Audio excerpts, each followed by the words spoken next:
사람이 하루에 몇 마디나 말을 할까요? 누군가는 거의 말하지 않는다고 생각할 수도 있지만 입 밖으로 나오는 말, 속으로만 중얼거리는 말까지 합치면 우리는 잠들기 직전까지 끊임없이 말을 하고 있습니다.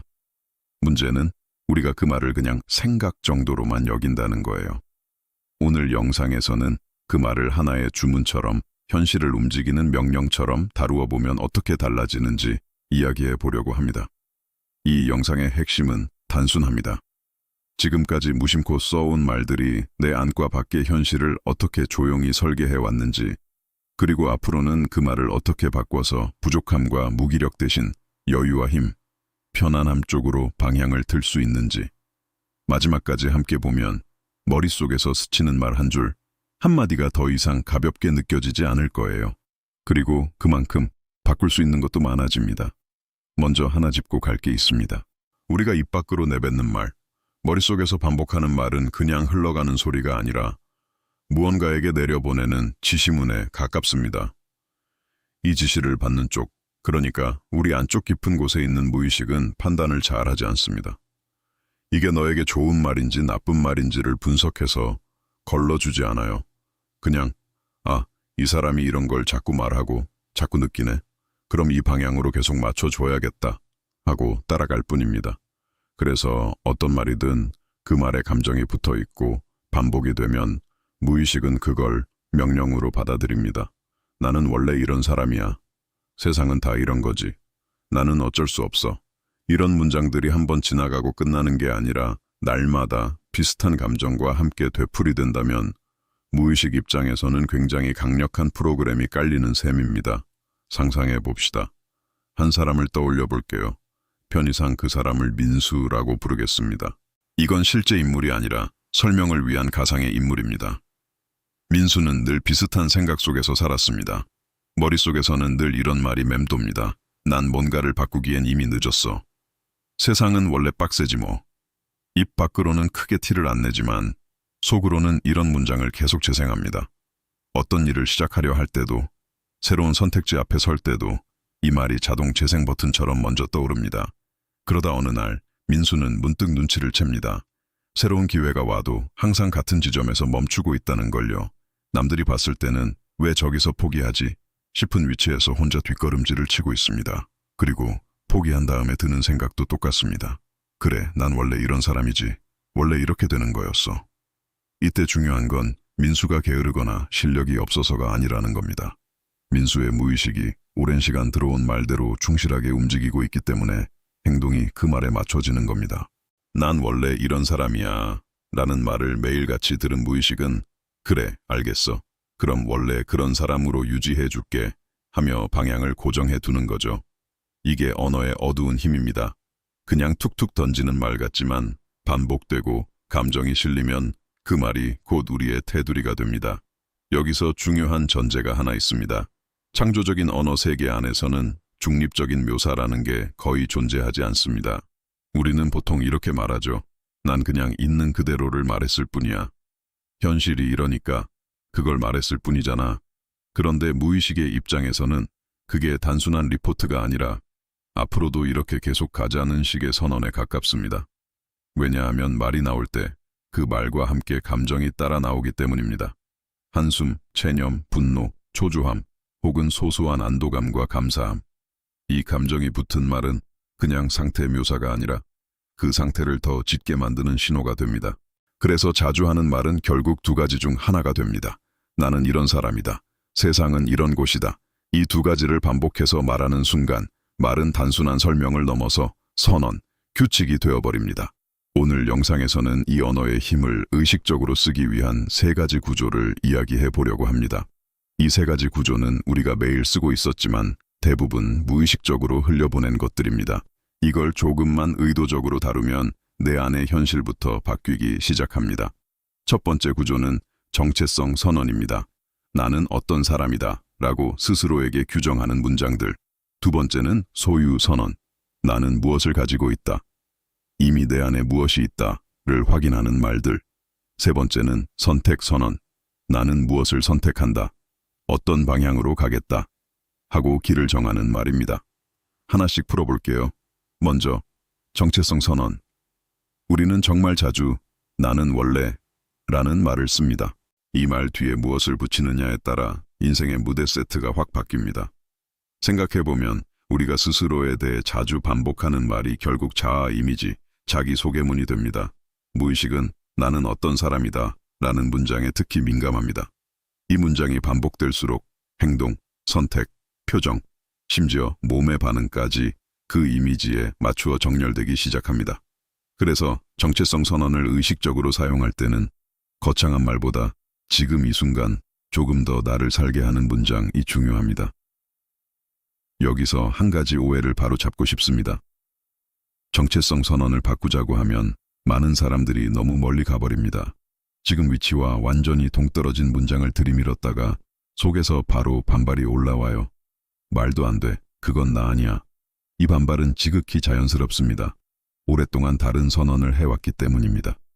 그래서 필요한 건 무의식을 속이는 과장된 선언이 아니라 무의식을 설득할 수 있는 도달 가능한 선언입니다. 지금의 나에게도 어느 정도 사실로 느껴지고 동시에 조금은 확장된 문장. 안전하게 느껴지면서도 기존 한계에서 한 걸음 나아간 정체성. 예를 들어 자신을 떠올릴 때 자동으로 떠오르는 말이 나는 항상 불안해 라면 이걸 곧장 완전히 반대 방향으로 돌리는 대신 나는 불안을 느끼면서도 조금씩 선택을 해내는 사람이다. 이 정도의 방향으로 정체성 설명을 갈아 끼우는 겁니다. 여기에는 작은 여유가 생깁니다. 불안하니까 아무것도 못해가 아니라 불안하지만 그 와중에 움직이는 사람이 나야. 라는 새로운 자아 이미지가 생기는 거죠. 이렇게 정체성 선언을 다루다 보면 어느 날 선택의 갈림길에서 내면의 목소리가 달라집니다. 예전에는 난 원래 못해가 먼저였다면 이제는 난 불안해도 움직이는 사람이잖아. 라는 말이 슬그머니 끼어듭니다. 이 한 문장이 행동을 바꾸고 행동이 쌓이면 현실이 바뀝니다. 다음은 소유 선언입니다. 소유라고 해서 꼭 물질적인 것만 의미하지 않습니다. 당신이 이미 가지고 있는 자원, 경험, 마음가짐, 배운 것들, 관계, 통찰, 회복력 같은 것까지 포함됩니다. 우리가 막막해질 때 가장 먼저 사라지는 것이 바로 내가 이미 가진 것에 대한 인식입니다. 시야가 줄어들수록 내 안의 자원 창고는 텅 빈 것처럼 느껴집니다. 이때 무의식은 이런 메시지를 받습니다. 이 사람은 완전히 비어있다고 느끼네. 그럼 비어있는 상태가 기본값이구나. 반대로 아주 작은 것이라도 내가 이미 가진 것을 언어로 인정해줄 때 무의식은 이게 기본값이구나 하고 세팅을 조정합니다. 중요한 건 여기서도 억지로 감사를 끌어내는 게 아닙니다. 실제로 존재하는 부정할 수 없는 사실들을 언어로 다시 만져주는 겁니다. 예를 들면 나는 완전히 혼자가 아니다. 나는 넘어져도 일어나 본 경험이 있다. 나는 한 번도 해본 적 없던 일을 배우면서 버틴 적이 있다. 이런 식의 소유 선언은 나는 아무것도 없다는 무력한 설정을 조금씩 해체합니다. 무의식 입장에서 보면 이 사람은 완전히 텅 빈 상태에서 시작하는 게 아니네. 이미 여럿 들고 있네. 라는 인식 전환이 일어납니다. 이 인식 하나가 선택할 수 있는 길의 폭을 바꿉니다. 마지막은 선택 선언입니다. 우리가 매일 하는 수많은 선택 중 상당수는 자동 반응입니다. 그냥 습관대로, 그날의 기분대로, 주변 분위기에 끌려서 정해집니다. 여기에도 언어를 개입시키면 행동의 결이 바뀝니다. 선택 선언은 나는 무엇을 한다, 하지 않는다 라기보다 나는 어떤 방향을 선택한다 에 가깝습니다. 예를 들어 나는 오늘도 또 망칠 거야 라는 식의 예언적 중얼거림 대신 나는 오늘 내가 통제할 수 있는 작은 부분을 선택한다 라는 방향 설정. 이 문장은 엄청나게 사소해 보이지만 무의식에게 주는 지도는 전혀 다릅니다. 선택 선언이 중요한 이유는 정체성 선언과 소유 선언이 가지고 있는 것들을 어디에 쓸지 정해주기 때문입니다. 나는 어떤 사람이다. 나는 무엇을 가지고 있다. 그리고 그렇기 때문에 나는 이런 선택을 한다. 이 세 줄이 맞물리면 내면의 세계가 천천히 그러나 분명하게 다른 구조를 만들어 갑니다. 여기서 한 가지 더 짚어야 할 포인트가 있습니다. 말만 바뀐다고 해서 자동으로 현실이 순식간에 달라지는 건 아닙니다. 언어가 힘을 얻으려면 느낌과 연결되어야 합니다. 단순히 입으로만 중얼거리는 것이 아니라 최소한 그 말이 주는 온도, 방향, 분위기를 몸이 느낄 수 있어야 합니다. 그렇다고 해서 매번 강렬한 확신을 느껴야만 한다는 뜻은 아닙니다. 중요한 건 설득 가능한 정도의 진실성입니다. 그리고 그것을 꾸준히 다시 선택해주는 반복입니다. 그래서 시작할 때는 아주 단순한 진실에서 출발하는 게 좋습니다. 억지로 자신을 속이는 문장이 아니라 내 안에서 그래, 이 정도는 맞지 하고 받아들일 수 있는 문장, 그 위에 살짝 더 확장된 가능성을 얻는 겁니다. 이처럼 언어와 감정을 최소한으로라도 맞추어주면 무의식은 혼란스럽지 않게 그 말을 받아들입니다. 이 사람은 말로는 이렇게, 느낌은 완전 반대네 라는 괴리감이 줄어들수록 말이 씨앗처럼 내려가는 속도가 빨라집니다. 언어가 깊이 스며들기 좋은 순간이 있습니다. 깊게 깨어있을 때보다 깨어있음과 잠듦 사이를 오갈 때, 하루가 끝나갈 무렵, 눈이 무거워지고 의식이 조금씩 흐려질 때, 또는 아침에 완전히 정신이 깨기 직전에 몽롱한 시간. 이때 우리는 보통 생각의 경계를 잘 세우지 않습니다. 하루 동안 들었던 말, 걱정, 이미지들이 그냥 흘러가듯 떠오르고 사라지죠. 하지만 이 시간대에 다시 떠올려주는 문장들은 무의식에 훨씬 더 깊게 각인되기 쉽습니다. 예를 들어 잠들기 직전에 오늘도 역시 안 됐어. 내일도 똑같겠지. 이런 말을 계속 되뇌면 무의식은 그 감정을 안고 밤을 지납니다. 반대로 아주 짧더라도 내가 선택한 정체성, 소유, 방향의 문장을 가볍게 떠올려준다면 무의식은 그 이미지를 품은 채로 나를 회복시킵니다. 중요한 건 이것마저도 또 하나의 숙제처럼 만들지 않는 겁니다. 딱딱한 훈련이 아니라 하루를 마무리하며 스스로에게 건네는 한두 줄의 속삭임 정도로 내가 나에게 걸어주는 작은 주문처럼 부드럽게 반복하는 겁니다. 이런 새로운 언어를 사용하려고 하면 거의 반드시 맞닥뜨리게 되는 게 있습니다. 바로 내부의 저항입니다. 그게 진짜야. 헛소리 하지 마. 현실 좀 똑바로 봐. 이런 목소리는 우리가 잘못된 길로 들어서서가 아니라 오랫동안 유지해온 패턴이 무너지는 걸 두려워해서 나옵니다. 이 저항을 이기려고 싸우기 시작하면 오히려 에너지가 모두 그쪽으로 빨려 들어갑니다. 중요한 건 저항을 없애려 들지 않는 겁니다. 아, 내가 새로운 말을 해보려고 하니까 익숙한 패턴이 불편해하는구나 정도로 알아차리고 그냥 그 상태에서 내가 선택한 문장을 다시 한번 부드럽게 되짚는 것. 저항이 올라온다는 건 지금까지와는 다른 방향의 명령이 무의식에 전달되고 있다는 신호입니다. 이 시기를 지나면서 말과 감정이 조금씩 새로운 방향에 익숙해집니다. 그냥 흐름을 지켜보면서도 내가 만들고 싶은 선언을 쉬운 강도로 계속 유지하는 것. 이게 조용하지만 강력한 전환의 과정입니다. 결국 관건은 반복입니다. 하지만 여기서 말하는 반복은 기계적인 암기가 아니라 의도적인 습관에 가깝습니다. 하루를 살아가면서 아주 짧은 순간마다 떠오르는 자동 문장을 한 번씩 포착해보는 것, 그리고 그 자리에 내가 새로 고른 정체성 소유 선택의 문장을 대신 놓아보는 연습.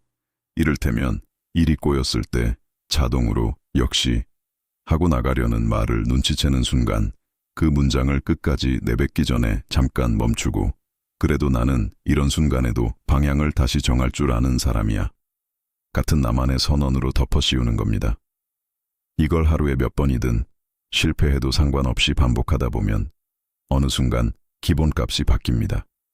예전에는 어떤 상황이 오면 자동으로 자신을 깎아내리는 말부터 나왔다면 이제는 조금 더 자신을 지켜주는 말, 앞으로 나아가게 해주는 말이 먼저 떠오릅니다. 이 반복을 거대한 인생 프로젝트라기보다 하나의 영적 실험이라고 생각해보면 훨씬 가볍습니다. 내가 쓰는 말을 조금만 바꿔보면 내 안의 공기가 얼마나 달라질까? 이 호기심으로 시작해보는 겁니다. 어느 날 문득 예전 같으면 하루 종일 붙잡혀 있었을 감정에서 생각보다 빨리 빠져나온 자신을 발견하게 될지도 모릅니다. 아주 작은 말 한 줄이 무기력과 가능성 사이에 다리를 놓고 있었던 거죠. 이제 마무리해 보겠습니다. 오늘 우리는 말이 단순한 소통 수단이 아니라 무의식에 전달되는 지시라는 점을 짚어봤습니다. 중립적인 묘사처럼 보이는 말조차도 감정과 함께 반복되면 곧 나 자신과 세상에 대한 선언이 됩니다. 그리고 이 말들을 의식적으로 다루기 위해 세 가지 구조를 이야기했습니다. 나는 어떤 사람이다 라는 정체성 선언, 나는 무엇을 이미 가지고 있다 라는 소유 선언, 나는 어떤 방향을 선택한다 라는 선택 선언. 이 세 줄을 억지 선언이 아니라 지금의 나도 어느 정도 수긍할 수 있는 진실에서 시작해 조금씩 확장해 가는 것. 특히 하루의 시작과 끝, 의식이 부드러워지는 시간대를 활용해서 내게 새로운 문장을 들려주는 것. 그리고 그 과정에서 올라오는 저항을 없애려 하기보다 아, 변화가 시작됐구나 하고 알아차리며 내 쪽 선언을 가볍게 유지하는 것. 결국 중요한 건 완벽한 문장을 찾는 게 아니라 나는 어떤 말을 나의 기본 언어로 삼을 것인가를 스스로 결정하는 일입니다. 어쩌면 당신은 오늘까지 남이 정해준 말, 과거의 상처가 정해준 말, 두려움이 정해준 말을 기본값으로 쓰고 있었을지도 모릅니다. 이제는 조금은 의도적으로 그 기본값을 다시 짜볼 차례입니다. 지금 이 영상을 보고 있는 당신이 이 순간 내면에서 조용히 하나의 결정을 내렸으면 좋겠습니다. 앞으로 나는 나를 무너뜨리는 말이 아니라 나를 다시 일으키는 말을 기본 언어로 삼겠다. 이 결정을 스스로에게 한번 속삭여 보세요. 그리고 정말로 변화를 원한다면 여기서 끝내지 말고 댓글에 당신만의 결심을 한 줄 남겨보세요. 나는 오늘부터 이런 말을 나의 기본 언어로 선택한다. 이런 식으로 스스로에게 내리는 새로운 선언을 공개된 공간에 적어두는 순간 그 말은 조금 더 무게를 갖게 됩니다. 당신의 결심이 이 채널을 보는 다른 사람들에게도 작은 불씨가 될 수 있을 거예요. 오늘 이야기가 마음에 닿았다면 영상에 좋아요 한번 눌러주시고 이런 주제로 계속 함께 깊이 들어가 보고 싶다면 채널 구독도 잊지 마세요. 당신이 스스로에게 건네는 말이 바뀔 때 세상이 당신에게 건네는 반응도 조금씩 달라집니다. 그 변화를 함께 지켜보면서 다음 영상에서 다시 이야기 나눌게요.